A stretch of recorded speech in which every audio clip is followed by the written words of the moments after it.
ఇప్పుడే జీ5 app download చేయండి. చూడండి మీ ఫేవరెట్ టీవీ షోస్ ఎప్పుడైనా ఎక్కడైనా. ఇక ఈ రోజు మన కార్యక్రమంలో భాగంగా మెడ నొప్పితో బాధపడే వాళ్ళందరూ కూడా ఎలాంటి వ్యాయామాలు చేసుకోవాలో తెలుసుకుందాం. డాక్టర్ గారు, మరి ఈ మెడ నొప్పి సమస్యతో బాధపడే వాళ్ళందరూ కూడా ఎలాంటి వ్యాయామాలు చేసుకుంటే బాగుంటుందో చెప్తారా? రెసిస్టెన్స్ బ్యాండ్స్ అనేవి కొనుంచుకోమని మనం మన జీ తెలుగు ప్రేక్షకులకు ఎప్పుడు చెప్తున్నాం. ఎందుకంటే దాని సహాయంతో కొన్ని వ్యాయామాలు గనక చేస్తే అసలు మెడకండాలు బాగా ఫ్లెక్సిబిలిటీ వస్తుంది, రిలాక్సేషన్ కలుగుతుంది, టైట్నెస్ బాగా పోతుంది. కాబట్టి అలాంటి రెసిస్టెంట్ బ్యాండ్ తో చేసే 3 వ్యాయామాలు ఎలాగో చూడండి.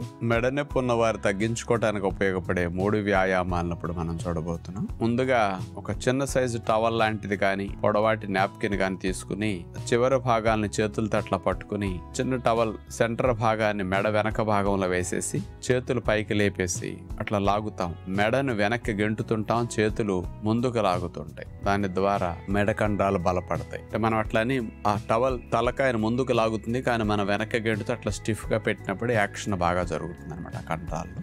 రెండవది క్రాస్ గా చెవు వెనక భాగంలో టవల్ భాగాన్ని వేసేసి ఎడమ చేత్తో మెడని ఎడమ వైపుకి లాక్కుంటాం. టవల్ ని కుడి చేత్తో పట్టుకున్న భాగం నుంచి దీన్ని కుడి వైపుకి ఇట్లా లాగాలి. పైకి చెయ్యి లేపి అట్లా లాగటం ద్వారా మెడ కండాలని బాగా స్ట్రెచ్ అవుతాయి, మజిల్స్ బాగా సాగతీయపడతాయి. ఆ తర్వాత ఎడమ వైపుకి చెవు వెనకాల భాగంలో టవల్ వేసేసి కుడి చేతిని పైకి లేపి కుడి వైపుకి అట్లా మెడను వంచేసి టవల్ సహాయంతో అట్లా స్ట్రెచ్చింగ్ చేస్తూ అదే విధంగా ఉంటాం. ఇక మూడో వ్యాయామంగా ఆ బ్యాండ్ సెంటర్ భాగంలో మెడ భాగానికి వేసేసుకుని పాదాన్ని ఆ బ్యాండ్ కి తొడుక్కుని పాదాన్ని అట్లా స్ట్రైట్ గా చేయాలి. అలాగే 2 పాదాలు కూడా వేసేసే బ్యాండ్ లోపల స్ట్రైట్ గా చేసేస్తే చూడండి టెర్రా బ్యాండ్ మెడను ముందుకు లాగుతుంది. మనం ఆపోజిట్ డైరెక్షన్ లో మెడని వెనక్కి అంటూ ఉండాలి, అప్పుడు ఫలితం బాగా వస్తుంది.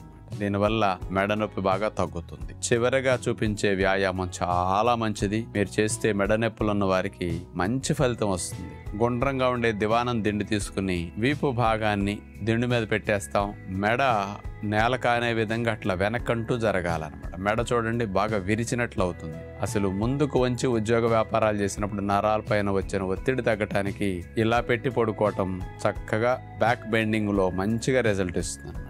అందుకని మెడ నొప్పి నుంచి మంచి ఉపశమనం మీరు పొందవచ్చు. ఇప్పుడు మనం మెడ నొప్పి తగ్గించుకోవటానికి కొన్నిసార్లు ఆసనాలు చెప్తాం, కొన్నిసార్లు ఎక్సర్సైజ్ చెప్తాం, కొన్నిసార్లు బ్యాండ్స్ తో చేసి చెప్తాం.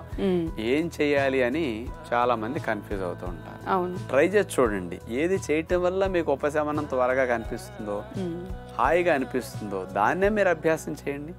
రకరకాల ప్రయత్నాలు ఏం చేసినా ఫలితం వస్తుంది. కొందరికి కొన్ని సూట్ అవుతాయి, కొన్ని సూట్ కావు. కాబట్టి అన్నీ చూపించడం మా బాధ్యత. చూసారుగా, డాక్టర్ గారు చూపించిన విధానంలో కనుక మనం ఇలా బ్యాండ్ ఉపయోగించి నెక్ తో వ్యాయామాలు చేసుకోగలిగితే కాస్త నొప్పి తగ్గే అవకాశం ఉంటుంది, నొప్పి రాకుండా నివారించుకునే అవకాశం కూడా ఉంటుంది. కాబట్టి ప్రయత్నించి చూడండి.